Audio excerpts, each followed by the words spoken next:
Bienvenue au Starter du jour pour bien démarrer sa journée. Aujourd'hui, le plus grand piège du diable.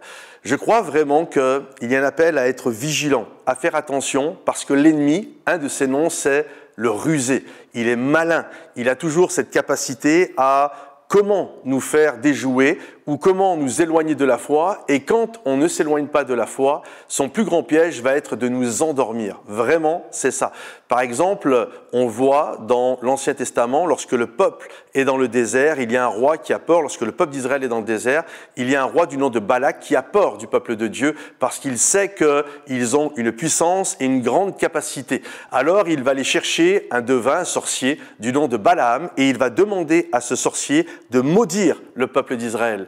Et alors qu'il va pour maudire le peuple, de sa bouche n'est sorti finalement que de la bénédiction. Et il va dire à ce roi, la divination, la sorcellerie ne peut rien contre le peuple de Dieu. Alors Balaam va avoir une autre technique, il va dire, envoyons des femmes, et puis avec ces femmes-là, il va y avoir nos divinités, notre culture et toutes ces choses-là. Et donc, en fait, les femmes sont arrivées, ils n'ont pas vu le danger, quoi de mal, on se marie, on fait notre vie, mais la finalité, le peuple a été endormi. C'est ce qu'on appelle dans l'Apocalypse la doctrine de Balaam.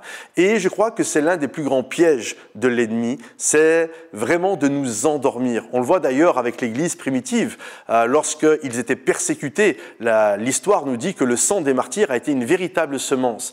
Et puis d'un seul coup, le christianisme a été reconnu comme religion d'État. On a introduit à l'intérieur de l'Église toutes sortes de divinités, toutes sortes de choses qu'on a appelées différemment. Et puis finalement, ça s'est endormi. Et le feu qu'il y avait au 1er siècle s'est complètement amenuisé. Puis il a fallu des réveils à travers l'histoire pour que ça reparte. Mais je crois vraiment que c'est l'un des plus grands pièges de l'ennemi, c'est de nous endormir. C'est de faire comme s'il n'y avait rien de grave. Et nous acceptons dans nos choses, nous acceptons du mélange dans nos vies, on accepte des choses qui, finalement, vont nous endormir.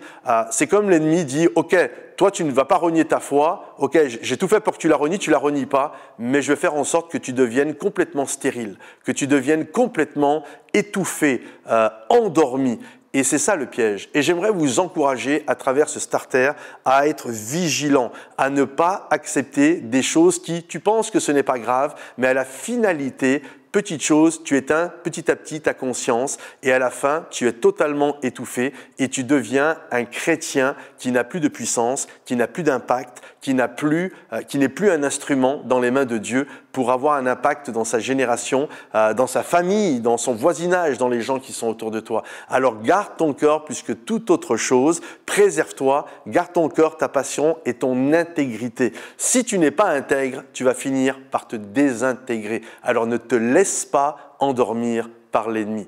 Si ce starter vous a béni, encouragé, pensez à le liker, pensez à le partager peut-être à des gens qui en ont besoin. Et puis, laissez-nous des commentaires, des sujets de prière et rendez-vous sur momentumsansfrontières.com. Et il y a des ressources, il y a toute la communauté de Momentum qui est là. Que le Seigneur vous bénisse et à bientôt. Bye bye.